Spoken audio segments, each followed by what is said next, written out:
Alors Gilles, qui veut acheter un MacBook, comme beaucoup qui cherchent à s'équiper en ce moment, se pose une question, quelle taille idéale pour mon MacBook? C'est un tout petit peu plus simple qu'un temps, puisque avant il y avait des MacBook 12 pouces, et ils n'existent plus ceux-là. Moi, je l'ai déjà dit, je trouve ça super dommage, j'ai adoré ce format-là, c'était hyper léger, hyper pratique d'emploi.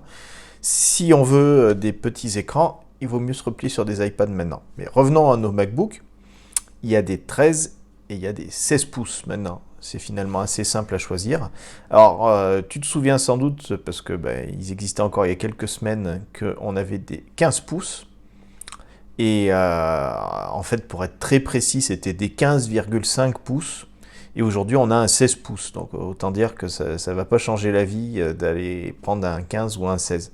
En revanche, le choix du 16 amène plein d'autres avantages que je t'explique dans une autre vidéo. Le lien va être en dessous de cette vidéo-là.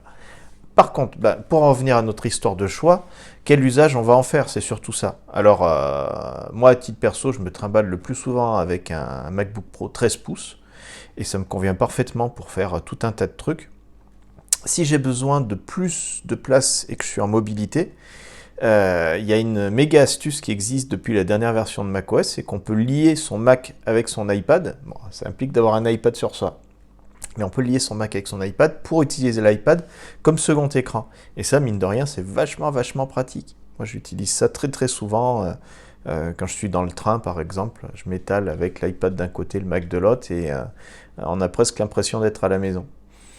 De 15 ou 16 pouces, ça va plus être à réserver pour des usages style montage vidéo ou pour des photographes. En général, ces machines-là, je les ai vues dans ces deux métiers-là, soit chez des gars qui font du montage vidéo, soit chez des photographes qui ont forcément besoin de plus de place pour voir l'ensemble de leur truc. Mais en dehors de métiers assez particuliers, le 13 pouces peut suffire.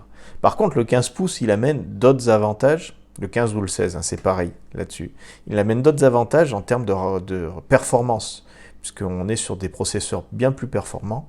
Ils sont mieux équipés en RAM en standard. Ça amène d'autres questionnements qui fait qu'on peut être amené à choisir un écran plus grand, pas parce qu'on a besoin d'un écran plus grand, mais pour tous les autres avantages de ces MacBooks-là. Et sinon, l'énorme majorité des utilisateurs sont sur du 13 pouces. Les MacBook Air, c'est du 13 pouces. Les MacBook Pro les plus vendus, c'est du 13 pouces. Donc je te refais pas le film, ça reste un format extra pour la plupart des usages. Bon achat!